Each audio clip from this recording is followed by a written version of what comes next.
Bonjour à tous. Bonjour, bonjour Émilie. Ça va? Bah oui, bonne année. Bonne année. Meilleurs Ça faisait vœux. longtemps. Bah oui. Meilleurs vœux. Bah oui, qu'est-ce qu'on souhaite? Eh ben, meilleurs vœux. Bah meilleurs vœux à vous tous. Et puis surtout bonne santé. Et puis faites-vous plaisir. En 2000. 12. Waouh, c'était pas préparé, j'ai cru que ça n'allait pas marcher, c'était juste. Bon, de quoi on cause aujourd'hui dans ce numéro 16 d'XY Mag déjà? Bah, de plein de choses. Premier Alors, numéro donc, 2012. premier numéro 2012. Et donc, ça se fête. Et donc, on le fête avec un concours. Donc, d'ores et déjà, on a pris les Ah. bonnes résolutions. Oui. Enfin, moi, j'en ai pris. Mhm. Donc, voilà, je débute cette année par vous offrir un cadeau. Voilà. Plus exactement, c'est notre partenaire. Steels Gamer. Voilà, Qui, nous propose ce concours. qui nous donne gentiment l'opportunité de vous l'offrir. Donc on vous développera le sujet tout à l'heure. On va parler également d'iTunes Match, Ouais. qui est une nouveauté là, de fin d'année 2011. Et puis des prédictions 2012 de Régis. Je pense que ça va valoir son petit pesant de cacahuètes. Bah, Voilà. Et puis ensuite, on finira sur un sujet de culture. Donc, bien entendu, je vais mener de front avec un sujet sur Do You Buzz. Je ne vous dis que ça. mais Voilà. on saura ce que c'est. Parce que là, c'est pas clair. Voilà, c'était le Donc. sommaire. Maintenant, on attaque donc avec Gunnar Voilà, les lunettes. et notre concours. Les donc, lunettes. je te laisse donc, alors, un peu je parlerai présenter du les lunettes. concours. Je parlerai du concours. Bien entendu. Je parlerai du concours à la fin. Faites comme bon vous semble. Voilà, donc sur les lunettes Gunnar, donc c'est donc Steels Net qui nous les a mis à disposition pour qu'on puisse les tester et puis faire une petite critique. Donc on a déjà fait un article, vous pouvez le retrouver sur XY Mag, mais surtout on les a eu en réel. Alors peut-être on peut montrer un petit peu comment c'est la boîte, comment c'est emballé, parce que c'est des lunettes vraiment de qualité. Donc Aussi, on Maryse. va pas faire Maryse, mais alors ce que je veux dire c'est que c'est livré dans une boîte, comme on le voit là en fait, bien emballé, avec un peu toutes les caractéristiques derrière. Donc on voit que c'est des lunettes, elles sont toutes un petit peu comme ça, donc qui sont teintées un petit peu jaune, donc pour justement cet aspect en fait repos des yeux. Donc au niveau des lunettes, ça permet quand même de découvrir un petit peu. Donc je vais montrer un petit peu derrière. Bon, il y a un petit peu, c'est une boîte quand même qui est bien conçue. Donc ça vaut le prix. Non mais on va la reposer pour en parler. Donc je les ai testés. Alors j'ai testé dans plusieurs environnements de test. Je les ai testés sur Xbox, sur Black Ops. Je les ai testés en fait sur PC, sur de la bureautique et autres. Alors moi j'ai été vraiment satisfait. Donc j'ai des lunettes en fait pour De lire. vue, Oui, ouais. de vue, mais des petites lunettes, mais bon pour lire quand même, c'est pas très forte. Et en fait rien que de mettre ces lunettes là. Déjà, en fait, j'avais un confort de lecture qui était largement supérieur aux autres parce que je pense qu'elles ont une petite correction qui est pas forte, mais ce qui permet de beaucoup mieux, pour ceux qui n'ont pas de problème, distinguer tous les détails et d'avoir l'impression d'avoir une vision supérieure à 10, du genre 11 ou 10 et demi, je sais pas exactement, je suis pas capable de vous le dire, mais une vision donc supérieure à 10 qui permet de mieux voir, d'accord? Donc déjà. Ensuite, au niveau de la couleur, des verres, ça permet d'avoir un repos par rapport aux lumières blanches qui sont souvent agressives. Dans la partie bureautique, il y a beaucoup souvent de lumière blanche et quand les fenêtres s'ouvrent, hein, souvent c'est toujours sur fond blanc, Word, Excel, machin. Donc souvent on est agressé, surtout quand on est dans le noir. Là en fait j'étais jamais agressé, j'ai vraiment regardé les deux différences, c'était vraiment plus agréable de travailler dans ces conditions. Donc c'est vrai que même pour quelqu'un qui est pas gamer, mais par exemple qui travaille toute la journée au bureau, dans des environnements mal éclairés, sur des bureautiques, il peut porter ses lunettes parce qu'il va vraiment s'y retrouver, déjà en termes de confort du fait de la petite correction et ensuite du fait d'atténuation des flashs lumineux qui apparaissent toute la Mais journée. là, en permanence. justement, les tout derniers PC, là aujourd'hui, ils intègrent une petite cellule en fait qui détecte le taux de luminosité en fait de la pièce dans laquelle se trouve le PC C'est vrai, et qui atténue, Qui adapte, qui atténue un petit peu l'écran. c'est vrai. Mais pour dire en fait, bon, moi j'ai déjà vu ça sur des PC, mais j'ai vu ça nulle part ailleurs. Et c'est vraiment sur les derniers PC. Donc c'est vrai que là, ces lunettes, elles font aussi le. Bon, elles sont complémentaires bien entendu, mais elles jouent surtout ce rôle en totalité sur les autres jeux, quoi. Ouais. Donc ça c'est vrai. Ensuite sur l'aspect Black Ops en fait, hein, donc jeu vidéo sur Xbox, donc là sur un écran qui est plus le PC, l'écran du PC, mais qui a un grand écran de télévision que j'ai ici. Là, j'ai vu la différence sur deux points particulièrement. Sur les contrastes, où ça joue beaucoup sur les contrastes grâce à la colorisation du vert. Donc on distingue mieux les contrastes sans avoir besoin de jouer sur la partie contraste du jeu. Et souvent c'est important dans un environnement de jeu où il y a du sombre et du clair, parce que des fois on voit pas trop où on est, on voit pas trop ce qu'on voit, donc on voit un petit peu mieux.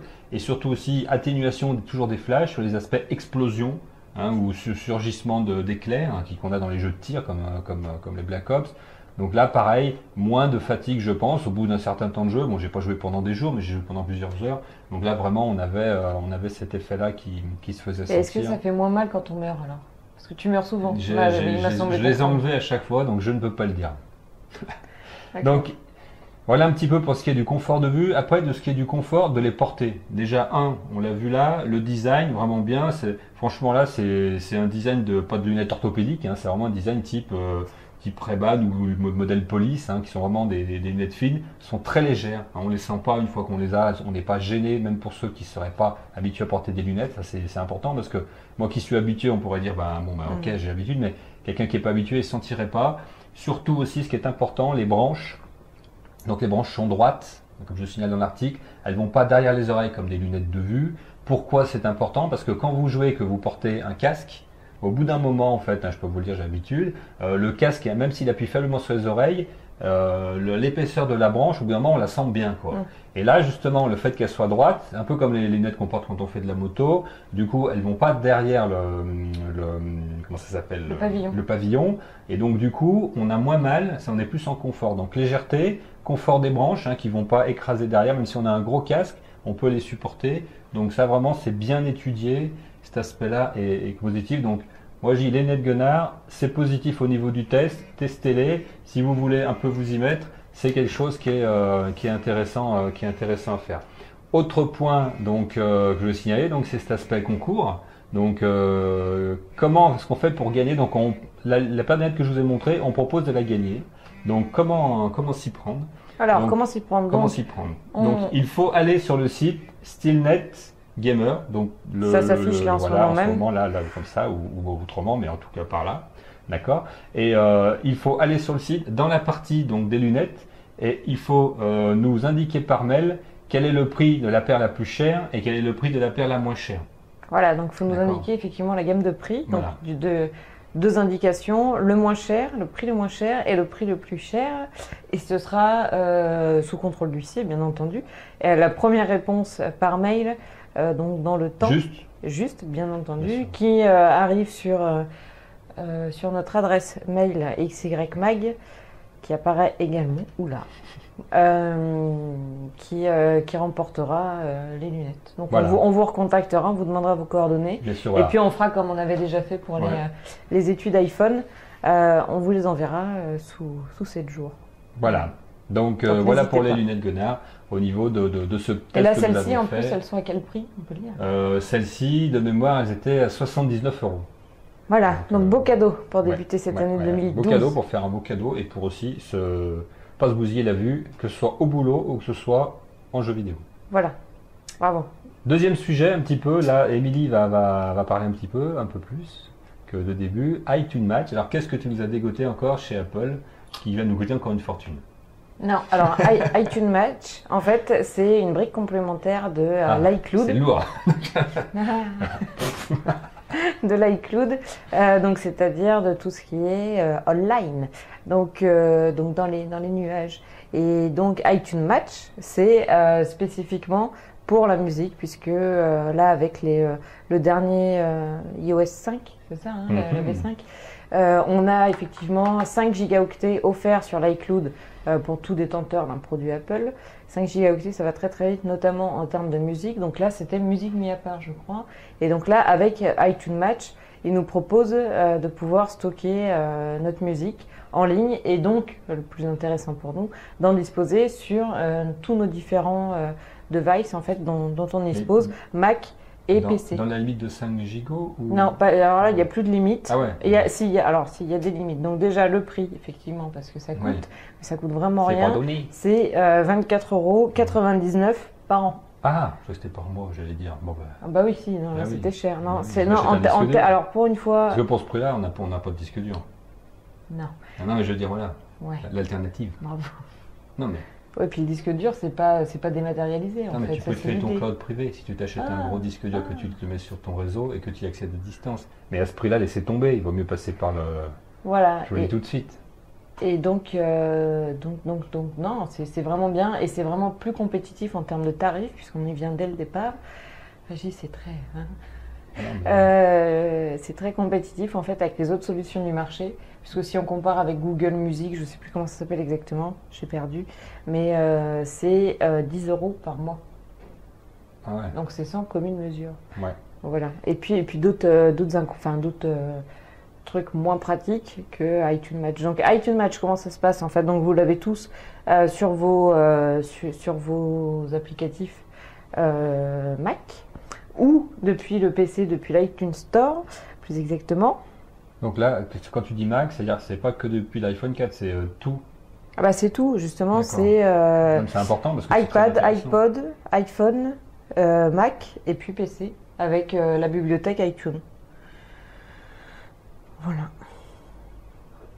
Donc, pour Ouais, s'abonner, il faut simplement se rendre sur iTunes Store depuis l'iTunes hein, et cliquer sur le lien iTunes Match de la colonne de droite. Voilà, donc ensuite, ça scanne. En fait, ça se passe en 3 étapes. Une fois qu'on a fait ça, la première étape, c'est rassembler les informations de votre bibliothèque iTunes. Donc, il n'y a pas, par contre, d'analyse des fichiers. En fait, ça ne va pas se substituer aux autorités sur la légalité des fichiers. Donc là, rassurez-vous, il n'y a pas de souci. Il y a même en fait beaucoup de débats là, sur le fait que ce serait, ça blanchirait la musique téléchargée illégalement. C'est exact. Voilà, donc, mais pas du tout, puisque en fait, il est bien stipulé que il faut s'en servir que pour les fichiers téléchargés légalement. Bien sûr. Mais bien entendu. On a que ça. Bah oui, Donc, non mais tous. Deuxième étape. Donc ça ne fait pas ça. Hein. Donc ça simplement ça scanne en fait toute notre bibliothèque. Ensuite ça fait l'étape de mise en correspondance. Ça s'appelle comme ça. L'étape 2, c'est la mise en correspondance où associer vos morceaux au catalogue de l'iTunes Store. C'est-à-dire qu'en fait après avoir scanné en fait toute la bibliothèque musicale que vous possédez, il fait des correspondances avec les plus de 20 millions de titres dont il dispose dans l'iTunes Store. Et donc là, ça match immédiatement. Et donc là, c'est très rapide en fait. Et ça les classifie, ça les répertorie. S'ils ne trouvent pas. Et donc on les a. S'ils ne trouvent pas, eh ben tu les as pas. Non, s'ils ne trouvent pas, Démerde-toi. En fait, s'ils ne trouvent pas les morceaux qu'on a pour plusieurs raisons. En fait. Donc on peut avoir des morceaux qui existent vraiment dans l'iTunes Store. Mais... Un morceau que j'ai joué moi-même et je me suis enregistré. Et toi, je suis musicien. Non, mais sérieusement. Ouais, mais ça c'est refusé parce qu'en fait ils font que du qualitatif quand même. Donc si c'est toi qui chantes avec ta grand-mère, ça passe pas. Je prends l'exemple de quelqu'un qui est compositeur, qui a composé la musique, forcément. Ouais, non, si c'est pas référencé dans l'iTunes, la bibliothèque mondiale de iTunes, c'est pas un problème. Ça les convertit en fait en fichier AAC 256. Alors je sais pas ce que c'est kilobits. Ouais, mais c'est KPS, donc. Mais bon, 256. C'est de la bonne qualité, donc. Voilà, en bonne qualité. Et même des vieux MP3 qu'on aurait téléchargés il y a très longtemps, ou numérisés nous-mêmes il y a très très longtemps, donc qui ne reconnaîtraient pas, en fait, par rapport aux musiques d'aujourd'hui, et qui seraient en 128, par exemple, ça serait automatiquement rechargé en 256. Donc ça rendrait de meilleure qualité, même les vieux fichiers dont vous pourriez disposer. Et donc c'est en ça aussi où on se dit en fait tout ce qui est piratage, qui est souvent au moins la contrepartie du piratage, c'est qu'on perd en qualité normalement. Là ça rend de meilleure qualité en fait, ça homogénéise en fait la qualité de tout et à bonne qualité tous les fichiers. Bon, le côté inversement, c'est que si on a des fichiers de meilleure qualité, visiblement ça peut arriver. Il est impossible en fait de définir, ça les met en 256 obligatoirement, et il est impossible de définir une règle qui empêcherait la mise en correspondance d'un titre et forcerait le téléchargement en fait en l'état. Ça c'est pas possible. Donc voilà. Ensuite, la troisième étape. Dans le métro avec des haut-parleurs à 2 balles, ça suffit. Ouais, il y en a qui y tiennent. Ouais. Et la troisième étape, effectivement, c'est le télécchargement des pochettes d'albums et des morceaux restants. Donc, ce qu'on vient d'évoquer avec les morceaux restants, ça charge toutes les datadonnées, métadonnées, qui vont sur les musiques. Donc c'est vraiment bien. Ensuite, une fois la manœuvre opérée, donc vous aurez la possibilité effectivement d'écouter toutes vos musiques sur tous vos supports. Donc en déplacement sur tout ce qui est mobile, donc smartphone, etc. Alors, je suis sûre que ça marche sur les iPhones. Je suis pas sûre que ça marche sur Android. Je sais pas trop. Ouais, à mon avis, non, parce que c'est. Bah, il faut avoir. iTunes Store, ouais, il faut avoir l'iTunes Store. Donc, je pense que. Donc voilà, c'est pas possible. Ouais. Alors, sur les mobiles, ce sera uniquement en local, c'est-à-dire qu'on a toute la bibliothèque. On peut parcourir toute sa bibliothèque, mais il faudra le télécharger. Il faudra télécharger les morceaux qu'on veut écouter. Tandis que sur les PC, on aura la fonction streaming en plus de la fonction téléchargement. Mais bon, visiblement, c'est quand même très très rapide. Une fois que toute cette manip de toute façon de classement a été faite, une fois qu'on veut télécharger une musique sur l'iPhone, c'est très rapide. Sur l'iPhone, sur l'iPad ou tout autre PC, pardon. Et donc on télécharge, et pour pas trop justement gaver la mémoire de l'iPhone, puisque c'est un peu l'objectif avec le cloud normalement, on supprime avec le slide classique du doigt, on supprime et puis on le retrouve toujours après dans le cloud, quoi, sur sa bibliothèque. Donc voilà, donc moi je trouve que c'est vraiment bien. Mais tu vas t'abonner, tu penses ou... Ah oui. Ouais. Oui. Bon, ça marche donc. Ouais. Donc voilà, donc ça évite tout ce qui est histoire de synchronisation de PC, surcharge de la mémoire, etc. Donc, et puis d'avoir le PC comme point central, c'est maintenant le point central, c'est l'Internet. Voilà. C'est ça. Donc ça va changer quand même pas mal de choses. Bah là, du coup, ça change même un peu le modèle de. Voilà, tu les achèteras plus sur ton PC, les musiques, tu les achèteras directement depuis le cloud pour les avoir directement là-bas, quoi. Ouais. Parce que je vois pas l'intérêt d'acheter sur le PC pour la resynchroniser, tu vois, ou avant qu'ils fassent ça pour le moment, mais ça me paraît un peu. Ça va changer de modèle. Voilà. Et puis en plus, en étant du coup avec le iTunes Match, avec les iTunes, on avait 5 machines sur lesquelles on pouvait se connecter. Ouais, en fait, vrai. L'identifiant pouvait être connecté sur le même identifiant sur 5 machines. Voilà. Là, c'est 10 avec l'iTunes Match. Ouais, gagnant. Voilà. Bravo. Bon, voilà. Ben, c'est une bonne nouvelle. C'est un bon service intéressant, de toute façon, qui va dans le sens de ce qui se fait, dans le sens de ce que j'aurais pu mettre dans mes prédictions 2012, mais j'ai pas voulu. Donc là, c'est très récent parce qu'en fait, donc c'est sorti. Alors, j'ai pas compris en fait. C'était sorti il y a une année aux États-Unis, ou si c'est sorti au mois d'octobre. Non, mais c'est ressorti parce que ça n'avait pas marché. Ah, donc voilà, donc j'ai bien compris en fait, mais il y a eu 2 dates de sortie. Voilà. Mais là, c'est sorti en fait en France. Ça a été annoncé le 15 décembre. Voilà, voilà, mais le 15 décembre, j'ai lu des avis comme quoi ça marchait pas encore. J'étais en train de faire une transition avec le sujet d'après, donc comme tu es voilà. parti sur ton sujet, ça faut. C'est que c'est passionnant, ça me passionne. Donc, on n'arrête plus, je ne t'arrive pas sur cette. Donc j'aurais pu parler du cloud pour les prédictions 2012, comme je disais, mais j'ai choisi de ne pas le faire parce que tout le monde l'a déjà fait. Donc je suis parti un petit peu sur des sujets un peu plus underground. Non, globalement, l'idée, c'était de faire quoi? C'était de faire un peu comme ce que tout le monde fait, mais... Comment on fait par contre? Paco Rabanne première? Non, c'est... Nostradamus beaucoup de gens disent que 2012, ça sera la fin du monde, mais j'espère pas, parce qu'il y a tellement encore de trucs à faire. Donc le principe là, c'était de partir sur des choses qu'on a déjà vues émerger, mais qui vont vraiment devenir communes en 2012. Et j'ai plutôt pris ce parti-là, pour pas partir sur des trucs fumeux, qui fait que peut-être en 2012, il y en aura un peu, mais ça ne sera pas. Donc premier truc, vraiment... que j'ai choisi de mettre en prédiction 2012, c'est les tablettes partout et les livres nulle part. C'est le titre que je veux donner à ce point-là. Pourquoi? Parce que c'est dire quoi? C'est de dire les tablettes vont rentrer complètement dans le quotidien, que ce soit personnel ou professionnel de tout le monde, mais surtout elles vont servir à lire des textes, des documents, des journaux, des livres qui sont actuellement disponibles qu'en papier. Donc quelque part, ça ne sera pas pour 2012, mais les journaux, je l'ai déjà dit dans un autre article, c'est mort, c'est pas la peine de se lancer dans ce métier-là, parce que ça va être fini. Plus aucun journaux dans quelques temps, ça sera pas pour 2012, mais ça sera pour l'année d'après, je pense, ne se servira sur papier. Ils ont mis le temps de s'y mettre, mais cette année ils vont être obligés, parce que comme on en aura tous, on va l'utiliser. C'est un peu ça le point en fait, c'est-à-dire maintenant que tout le monde aura des tablettes, il faut bien vendre des choses dessus, et il faut bien vendre, ce qu'on lit, c'est des livres, des journaux, des magazines. Donc tout le monde lira ça là-dessus. Les kiosques à journaux vont changer de métier, c'est obligatoire. Moi je suis et pas surtout sûre les papetiers. Pourquoi? Que ce soit si rapide. Pourquoi?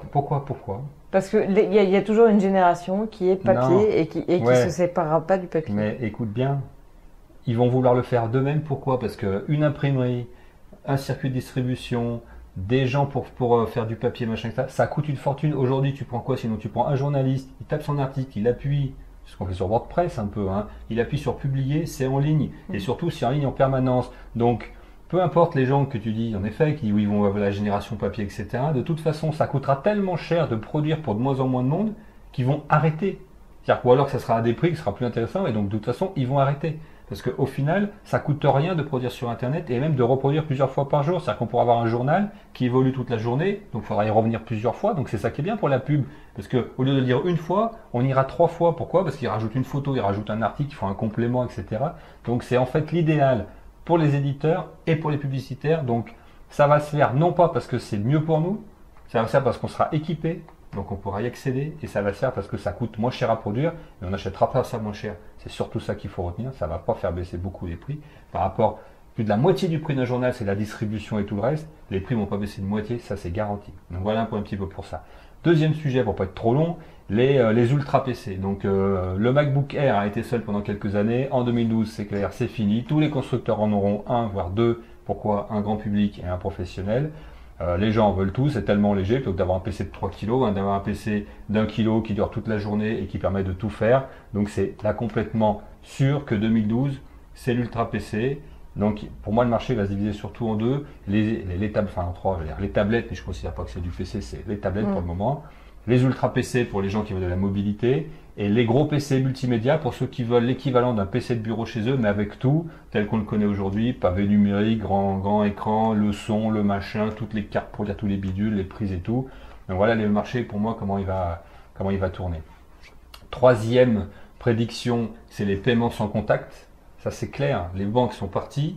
Je ne sais pas si vous avez fait attention chez les commerçants, les nouveaux terminaux de paiement maintenant pour carte bleue, vous avez les petites diodes qui clignotent, ils sont prêts à être équipés, on n'aura plus qu'à poser quelque chose dessus et ça va déclencher le paiement. Donc ils se sont équipés, les banques, ils sont obligés de tout changer, d'accord? Donc ça c'est prêt. Maintenant les téléphones ne sont pas prêts. Donc 2012, tous les téléphones vont sortir avec des puces donc adaptées à ce genre de transactions et surtout les banques françaises donc qui gèrent actuellement le GE carte bleue en fait qui font toutes les transactions se sont mises dans le sujet à fond. Pourquoi? Parce que elles ont la trouille de paumer ce marché qui est un monopole énorme puisque faut le savoir qu'à chaque fois que vous payez par carte bleue, le commerciant passe au péage. C'est-à-dire qu'il paye lui pour recevoir ce paiement par carte bleue. Nous on le paye, on n'a pas l'impression de payer, de toute façon c'est dans le prix. Pour nous, c'est gratuit, mais pour le commerçant, c'est pas gratuit ce service. Et donc, c'est perdre toutes ces transactions-là, au profit soit d'un PayPal, soit d'Amazon, soit de machin. Donc là, ils ont compris que c'était fini. Donc là, ils sont partis à fond sur le sujet. Et donc, pareil, les commerçants sont équipés, nos téléphones vont être équipés aussi. Donc, pour petit à petit, en fonction des renouvellements de modèles. Donc, c'est parti pour 2012, ça sera ça. Dernier sujet que j'ai voulu, avant-dernier sujet, pardon, que j'ai voulu aussi traiter, la réalité virtuelle. Même topo, pourquoi la réalité virtuelle ça va exploser? Parce que nos matériels maintenant ont la capacité de le traiter en temps réel, c'est-à-dire de faire apparaître vraiment rapidement vite des choses avec le débit de réseau qui va bien. Pourquoi? Pour tout ce qui est guidage, reconnaissance, bien sûr les jeux vidéo, mais je dirais, là c'était déjà un petit peu entré dans les mœurs, les jeux vidéo, il faut toujours des trucs technologiquement plus avancés parce qu'il y a plus de puissance dans les consoles, notamment les 3DS, etc. Mais dans les téléphones aussi, parce que ça permet de faire du marketing en temps réel, c'est-à-dire vous êtes à un endroit, ça vous fait apparaître le lieu, ça vous fait apparaître la promo, ça vous engage à y aller, ça vous permet de vous pusher une info. Les GPS vont s'y mettre, c'est-à-dire plutôt que d'avoir un dessin pourri d'une rue avec le fait simplement de dire il y a des bâtiments, vous aurez les bâtiments qui vont apparaître. Pourquoi? Parce que ils ont été déjà pris en photo et donc ils vont les charger, les amener. Donc tout ça, ça va permettre de changer cette réalité et la même chose, c'est pas pour vous servir mieux, c'est parce que le marketing va s'y mettre. Pourquoi? Parce que c'est forcément comme ça qu'ils vont vous choper plus d'offres. Et comme c'est quand même un bon service et c'est pratique, on va l'accepter parce que ça nous apporte quelque chose de plus au moment où on se trouve, là où on est, là où ce qu'on veut voir. Qu'est-ce que ça peut être? Ça peut être, je veux voir un article tout de suite dans sa couleur, dans sa taille, dans sa machin, voir s'il me va. Je veux voir une voiture tout de suite, etc. dans sa couleur.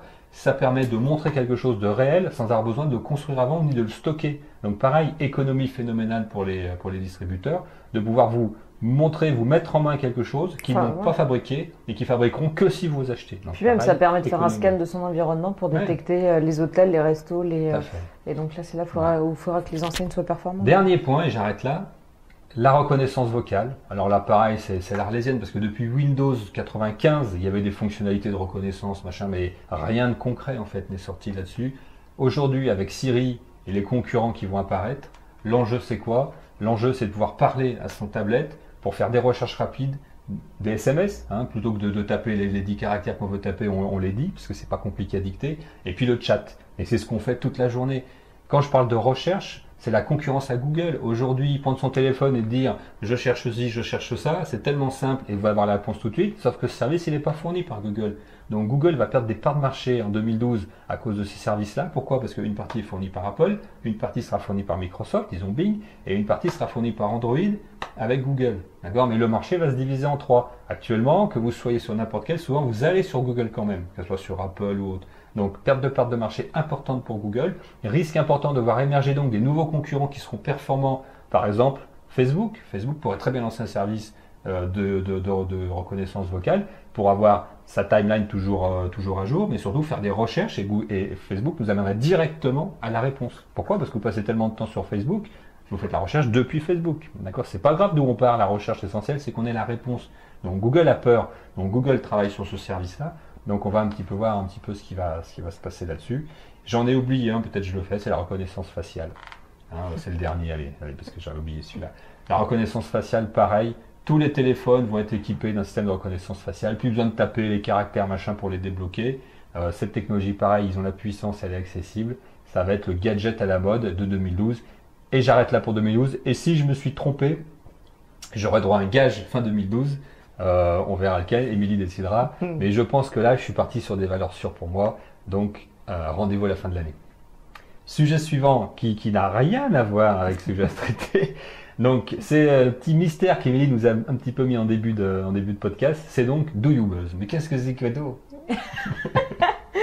Eh bien, si comme moi, tu as envie de faire le buzz sur Internet, Oui. inscris-toi sur Do You Buzz. Non, Do You Buzz, c'est tout simplement en fait un service en ligne. Mais c'est un site ou c'est un service? C'est un service. C'est un site-service. Je pose des questions parce que moi, je m'intéresse au sujet. Un service en ligne qui nous permet une grande visibilité en fait sur Internet de par, donc beaucoup professionnel, de par en fait la transformation de notre CV en site web. Donc là aujourd'hui c'est pareil, il y a même maintenant tous les enfin beaucoup en tout cas de postes, enfin de sociétés doivent composer avec Internet et doivent intégrer enfin complètement en fait la partie Internet dans pas de recrutement sans Internet dans leur non mais même de manière surtout sur maintenant une société qui fonctionnerait en marge d'Internet, c'est pas possible, il faut un site web, il faut l'intégrer, il faut intégrer Internet. Non, mais il faut intégrer Internet effectivement dans la communication avec les clients. Il faut Internet de toute façon dans tout ce qui est marketing maintenant. C'est donc voilà. Donc en étant avec un CV en fait directement en ligne, c'était pas mal. Donc ça on l'a sur tous les sites d'emploi classiques. Mais là en fait avec Do You Buzz, on nous propose vraiment d'avoir une page Internet. Donc à notre nom, et qui est donc construite tout autour d'un CV, quoi. Voilà, et très bien référencée effectivement. Donc je pose une question quand même. Donc tu veux te mettre sur le marché, c'est ça en fait l'idée. Tu veux poser ton CV. Même pas se mettre sur le marché, c'est se tenir au courant, se tenir informé, même alors. En recherche de poste, en poste ou en recherche de nouveaux postes si déjà en poste, on peut être dans cette logique et dans cette dynamique d'être sur Do You Buzz et d'avoir un CV en fait en ligne parce que on se tient au courant du marché, on voit aussi ce que les autres font, ça donne des idées, enfin voilà. Et par rapport à Viadeo, par rapport à Viadeo, là on a vraiment en fait une page construite, c'est un site web. On a notre site web qui représente notre CV. Donc, c'est-à-dire que par rapport à Viadeo, déjà, il y a toute la construction du site est fait autour, enfin, pour faire un CV. Donc, avec des blocs d'expérience, avec des blocs de compétences, un bloc coordonnées, un bloc loisirs, enfin, tout ce qu'on peut retrouver, toutes les caractéristiques types qu'on peut retrouver en fait dans un CV classique. On peut après détailler chaque expérience avec un petit toujours le petit bouton en savoir plus qu'on retrouve normalement dans les trucs commerciaux. Donc c'est là en savoir plus, c'est en savoir plus sur l'expérience, sur le loisir, sur etc. On a toute une partie bloc folio. En fait, la partie bloc folio permet de montrer des représentations concrètes de son travail. Donc moi je dis voilà de 2000 à 2002 j'ai fait telle et telle et telle et telle chose. Et ben vous pouvez voir les réalisations en fait dans le blog folio, le bloc folio, portfolio. C'est bien. Voilà, on peut après, donc on a tout un choix de design de CV. On peut ensuite faire une extraction aussi directement donc de son profil, par exemple Viadeo, LinkedIn ou je sais plus, autre, faire directement un import de tout ce qu'on a déjà saisi dans Dans tes réseaux sociaux là. Do You Buzz. C'est de ces réseaux-là à Do You Buzz. À Do You Buzz, ouais. Donc on Ah, fait c'est bien. un import et du coup ça crée directement tout son profil. Après il faut l'ajuster un petit peu, mais Ça fait gagner du temps, quoi. ça correspond C'est pour ça que je vraiment demandais bien. un petit peu quelles pouvaient être les interactions, parce que souvent c'est quasi du CV que tu as sur Viadeo. Ouais, Et là, tout ça à fait. permet de Ouais. dire, tu vois, c'est Ouais, bien. alors là du coup c'est plus autonome par contre, c'est peut-être un peu moins collaboratif parce qu'on est tout seul par rapport Ouais, justement mais c'est ce que tu veux. à Viadeo, Ouais. où Viadeo, l'intérêt, c'est vraiment d'avoir une communauté en fait autour de Mhm. soi et un réseau professionnel. Là, sur Do You Buzz, c'est montrer soi, de quoi on est capable, de ce qu'on peut faire, etc. Mais donc, il y a des connexions possibles. On peut donc après choisir donc, le design. On peut, enfin bon, il y a énormément de Donc, tu possibilités. as plusieurs modèles de présentation de ton CV. Quand Oui. tu dis le design, c'est ça en fait. Hein. C'est ça en fait, c'est le design à la fois de sa page web et en fait une fois on a fini en fait son CV, on peut faire un export Word, PDF ou je ne sais plus s'il y a un autre format, mais de ce CV et du coup qui se transforme directement en document qu'on peut envoyer si on est en recherche par exemple, qu'on peut envoyer directement à des recruteurs. D'accord. Et donc ça changera aussi la forme de ce CV. Si. Voilà. Ensuite, pour finir, Donc, mais il y a une l'URL, version. ouais. Là, Il y a une version en fait qui est gratuite, donc qui peut faire à peu près Donc, c'est gratuit. tout ce que je vous ai dit. Ça Oui. peut fonctionner gratuitement. Et tu as tous les services que tu as dit. Oui. Et sinon, Et sinon, c'est payant. Et donc, qu'est-ce qu'on a de plus? Je sais même plus combien c'est, mais c'est de l'ordre de 20 euros. C'est 20 à 30 euros Par an par an. par mois, Par an, pardon. par an. Ouais. Ça, c'est par an. Oui, c'est par an. Ouais. Non, mais ça, je suis sûre. C'est le prix que je suis pas sûre. Et donc, qu'est-ce que tu as pour ce prix-là, alors? Ouais, bon, c'est peut-être 29 euros. Mhm. Bon, donc pour ce prix-là, par contre, on a l'URL à son nom, c'est-à-dire que on a www.prénom-nom.com. Et donc là, Ah ouais. on est extrêmement visible. Ah ouais. Donc on achète en fait le fait d'avoir un site à son nom. Donc on dépose la propriété, ça veut dire que plus personne peut prendre non plus ce nom-là, puisque moi je sais que j'ai un homonyme, bah, bol, voilà, j'étais la première à le Va faire. chercher du boulot dans un autre pays. Elle pourra pas, elle pourra pas prendre le Ouais. site, mais bon, moi donc j'ai le site. Donc on a un référencement sur les moteurs de recherche divers qui est très accentué. Et puis on a d'autres modèles de design un peu plus élaborés que ceux prévus dans le modèle gratuit. Voilà, on a la possibilité également en fait de transformer son CV en anglais gratuitement. Ah ouais. Voilà, et puis on a également le back-office, tout le Google Analytics de présent en fait sur le. Donc on Donc- peut voir les stats en fait de combien de personnes sont venues nous voir par jour.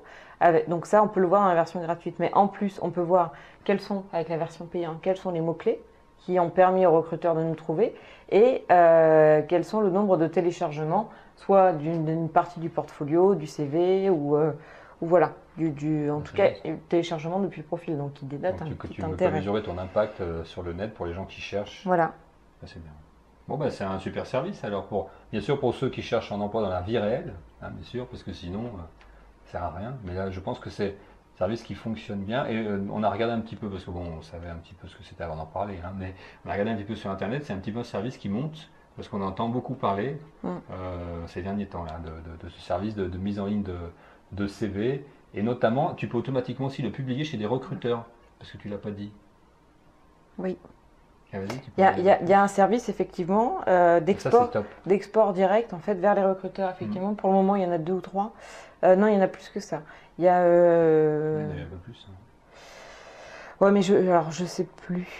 Parce qu'il y a vers des sites d'emploi directement en fait. Donc comme il y a quoi?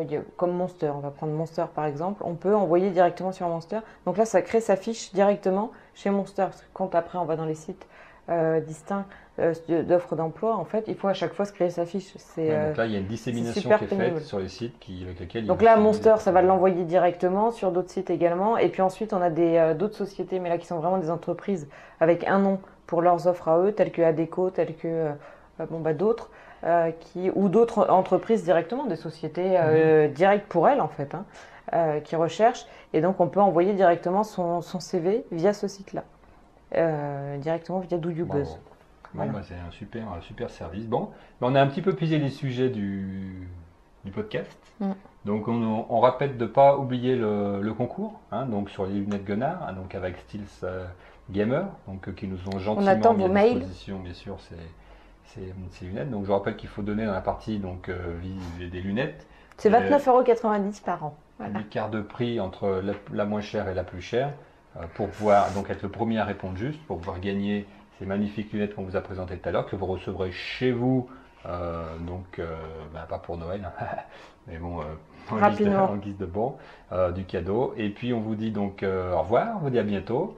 Et puis on attend vos commentaires sur ce numéro, donc également comme les autres précédents. À bientôt.